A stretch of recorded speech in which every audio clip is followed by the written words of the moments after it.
Hello, everyone, and welcome back to English the Natural Way. I'm Alex. Hi, friends. I'm Linda. We're so excited to have you with us today. No matter where you are right now, at home, at work, or on a break, thank you for choosing to learn English with us. Today, we're going to talk about something really useful in English, subordinating conjunctions.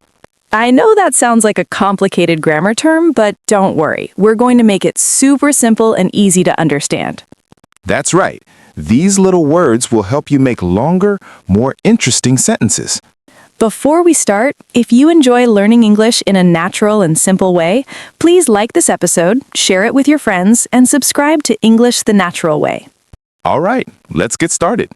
So, first, what are subordinating conjunctions? Remember in our last episode, we talked about coordinating conjunctions? Those connect equal parts. Right, words like and, but, and or. Well, subordinating conjunctions are different. They connect a main clause with a dependent clause. Okay, that sounds complicated. Let's break it down. A main clause is a complete sentence that can stand alone. For example, I will go to the party. That's complete, right? Yes, it has a subject and a verb, and it makes sense by itself. A dependent clause cannot stand alone. It depends on the main clause.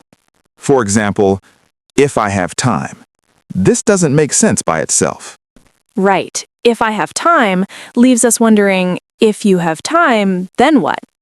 So we connect it to a main clause. I will go to the party if I have time. Now it makes sense. The word if is a subordinating conjunction. It connects the dependent clause, if I have time, to the main clause, I will go to the party. See? It's not so complicated when we break it down. Today, we're going to focus on two important groups of subordinating conjunctions. Today, we're going to focus on two important groups of subordinating conjunctions. First, we'll talk about condition conjunctions. These show conditions or requirements.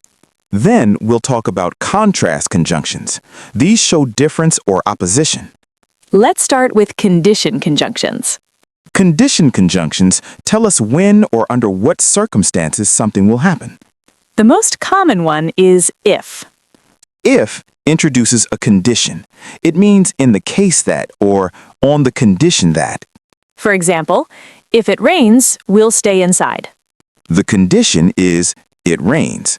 The result is we'll stay inside. If you study hard, you'll pass the test. Condition, you study hard. Result, you'll pass the test. We use if all the time in daily conversation. Let's practice. If you're hungry, we can order pizza. If she calls, please tell her I'm busy. I'll help you if you need me. If the weather is nice, let's go to the park. Can you see? If introduces a condition that must be met. It's one of the most useful words in English. Now, here's something interesting. We can put the if clause at the beginning or the end. Right. If it rains, we'll stay inside is the same as we'll stay inside if it rains. Both are correct, but notice the comma. When the if clause comes first, we use a comma after it. If it rains, we'll stay inside, comma after rains. But when the if clause comes second, no comma needed. We'll stay inside if it rains, no comma. This is true for most subordinating conjunctions. Now let's talk about unless. This one is really useful. Unless means if not or except if. It's like a negative condition. For example, I'll go to the party unless I'm too tired. This means I'll go to the party if I'm not too tired. Unless replaces if not. Let's compare. I'll go if I'm not sick becomes I'll go unless I'm sick. Same meaning, but unless is shorter and clearer. Let's practice. Unless it rains, we'll have the picnic outside. This means if it doesn't rain, we'll have the picnic outside. I won't know unless you tell me. If you don't tell me, I won't know. She'll be late unless she leaves now. If she doesn't leave now, she'll be late. Can you see how unless makes the sentence simpler? Yes, instead of saying if not, we just say unless. It's very common in everyday English. Next is in case. This one is interesting. In case means because something might happen. It's used for preparation or precaution. For example, take an umbrella in case it rains. This means take an umbrella because it might rain. You're preparing for a possibility. I'll bring extra food in case we get hungry. Write down my number in case you need to call me. Bring a jacket in case it gets cold. In case shows you're being careful or prepared. It's different from if because it emphasizes preparation. Compare these. If it rains, I'll use an umbrella. I'll take an umbrella in case it rains. The first one is a simple condition. The second one shows preparation. Right. In case is about being ready for something that might happen. Let's practice. I'll call you in case I'm late.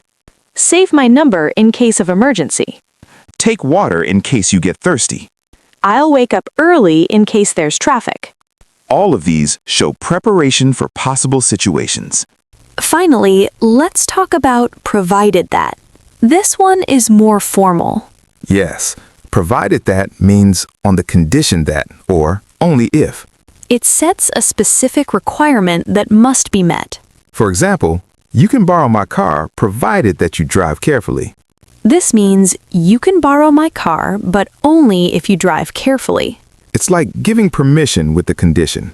I'll help you provided that you promise to work hard. We can go to the beach provided that the weather is good. Provided that sounds more formal than if. Right. In casual conversation, people usually just say if or as long as.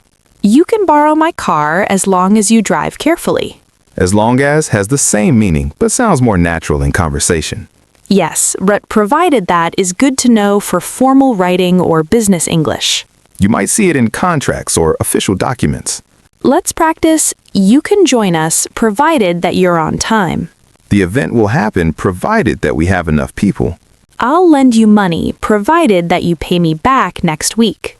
All of these set clear conditions. Great. Now let's move to contrast conjunctions. These show opposition, difference, or unexpected results. The most common one is although. Although means even though, or despite the fact that. It introduces something that contrasts with the main idea. For example, although it was raining, we went for a walk. The rain would normally stop us, but we went anyway. Although she's tired, she's still working. Normally, tired people rest, but she's still working. That's the contrast. Let's practice. Although I studied hard, I didn't pass the test. Although the movie was long, I enjoyed it. I'm going to the party, although I don't really want to. Although he's young, he's very mature. Can you feel the contrast in each sentence? Yes, although connects two ideas that seem opposite or surprising together. Now, let's talk about though. This is very similar to although. Actually, though and although mean exactly the same thing. The only difference is that though is slightly more casual. Right. Although sounds a bit more formal. In conversation, people usually use though more often. Though it was expensive, I bought it anyway. Though she's busy, she always finds time for friends. I'm tired, though I slept well last night. Now, here's something interesting. Though can also go at the end of a sentence. Really? How does that work? When though comes at the end, it means but or however. For example, the movie was good. It was too long, though. I'll help you. I'm pretty busy though. She's nice. She talks too much, though. This is very common in casual speech. Although cannot be used this way. Only though can go at the end. Right. That's one small difference between them. So remember, although and though are the same at the beginning of a sentence. But only though can go at the end. Next is whereas. This one shows direct comparison. Whereas means while, on the other hand, or in contrast. It's used to compare two different things. For example, I like coffee, whereas my sister prefers tea. This directly compares two preferences, mine and my sister's. Whereas emphasizes the difference. He's an early bird, whereas I'm a night owl. She loves summer, whereas he prefers winter. Whereas is more formal than while or but. You'll see it more in writing than in conversation. In casual speech, people usually say while or but. I like coffee, but my sister prefers tea. Same meaning, less formal. Let's practice with whereas. The north is cold, whereas the south is warm. My brother is outgoing, whereas I'm more reserved. She finished quickly, whereas he took his time. All of these show clear contrasts. Now, finally, let's talk about while. This word is really versatile. Yes, while has two main meanings. First, it can mean during the time that. For example, I listen to music while I cook. This means during the time I'm cooking, I listen to music. She fell asleep while watching TV. Can you watch the baby while I make a phone call? In these examples, while shows two things happening at the same time. But while can also mean whereas or although. Right, it can show contrast just like although. For example, while I like summer, my sister prefers winter. This shows contrast, my preference versus my sister's preference. While the book was interesting, the movie was boring. While he's tall, his brother is short. The context tells you which meaning of while is being used. If it's about time, it means during. If it's comparing things, it means whereas or although. Let's practice with both meanings. Time meaning, I'll clean the kitchen while you rest. Call me while you're at the store. While I was sleeping, someone knocked on the door. Contrast meaning, while I enjoy cooking, my husband doesn't. While the first half was boring, the second half was exciting. He's very social, while I prefer being alone. Can you hear the difference? Now let's practice using all these conjunctions in real conversations. Great idea. Let's imagine we're planning a weekend trip. So, should we go to the beach or the mountains? I'd prefer the beach, although the mountains are beautiful too. True, we can go to the beach if the weather is good. And we should check the forecast in case it's going to rain. Good idea. I'll bring my camera provided that I can find it. Great. We can leave early unless you want to sleep in. No, early is fine. While I love sleeping in, I don't want to waste the day. Perfect. I'll drive, whereas you can be the navigator. Sounds good, although I'm not great with directions. Don't worry, we'll use GPS in case we get lost. True. I'm excited, though I'm a bit worried about traffic. We'll take the back roads if the highway is too busy. Smart thinking. This is going to be fun. Did you hear all those subordinating conjunctions? Yes, we used although, if, in case, provided that, unless, while, whereas, and though. And the conversation sounded completely natural. That's because native speakers use these words all the time. They help us express complex ideas and show relationships between different parts of our sentences. Let's review the condition conjunctions. If introduces a condition. If it rains, we'll stay inside.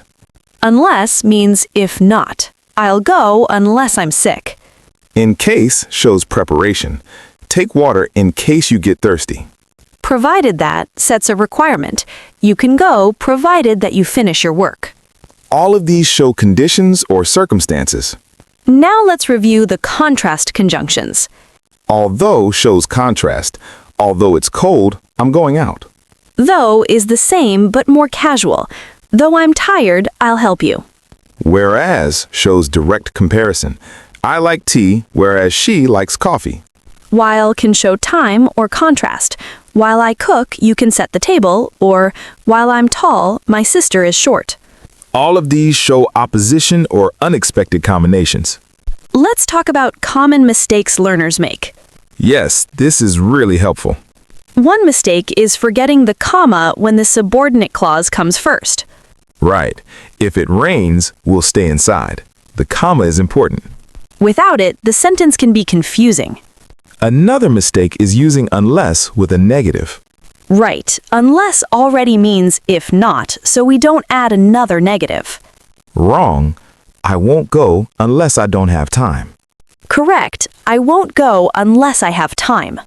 Or better, I'll go unless I'm busy. Double negatives with unless are confusing.